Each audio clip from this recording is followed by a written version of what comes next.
عليه أما بعد. அன்பிற்குரிய அல்லாஹுவின் நல்லடியார்களே, அன்பு சகோதரர்களே, நாம் தொடர்ச்சியாக பார்த்து வரக்கூடிய துஆக்களினுடைய திக்ருகளினுடைய தொகுப்பில் இன்று நாம் பார்க்க இருக்கின்ற விடயம் என்னவென்றால், நாம் ஒவ்வொரு நாளும் இந்த 4 திக்ருகளையும் ஓதி வருவதன் மூலமாக அல்லாஹ் ஜல்ல சுப்ஹானஹு வ தஆலா நம்முடைய வாழ்க்கையில் செல்வ செழிப்பை அல்லாஹ் ஏற்படுத்துகின்றான்.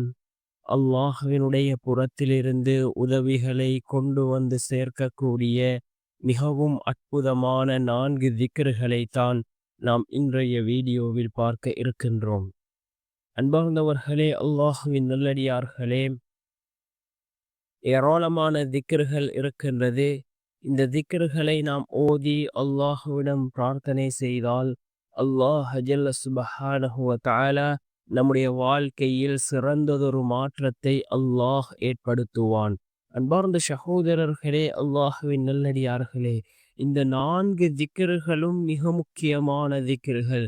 நாம் ஓதக்கூடிய சந்தர்ப்பத்தில், நாம் தொடர்ச்சியாக ஒவ்வொரு நாளும் ஓதி வரக்கூடிய சந்தர்ப்பத்தில் அல்லாஹ் நம்முடைய வாழ்க்கையில் பல மாற்றங்களை அல்லாஹ் ஏற்படுத்துவான். சிறந்ததொரு வாழ்க்கையை அல்லாஹ் நமக்கு அமைத்து தருவான்.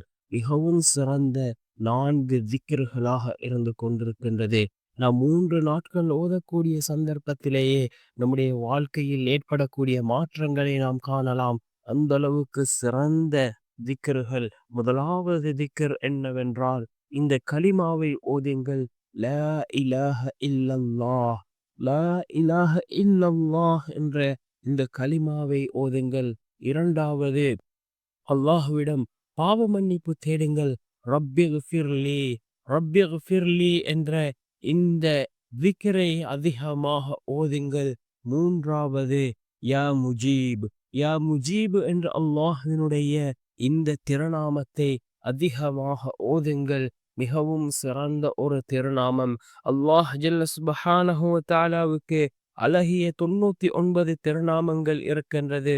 ஒவ்வொரு திருநாமமும் அல்லாஹ்வினுடைய ஒவ்வொரு தன்மைகளை கூறக்கூடியதாக இருக்கின்றது. அந்த வகையில் இந்த திருநாமம் மிகவும் சிறந்த ஒரு திருநாமம். யா முஜீப் என்ற இந்த திருநாமத்தை ஓதுவோம்.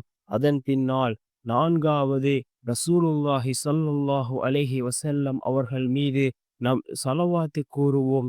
இந்த ஸலவாத்தை ஓதுவோம். அல்லாஹும்ம ஸல்லி அலா முஹம்மது, அல்லாஹும்ம ஸல்லி அலா முஹம்மது என்ற இந்த ஸலவாத்தை நாம் ஓதுவோம்.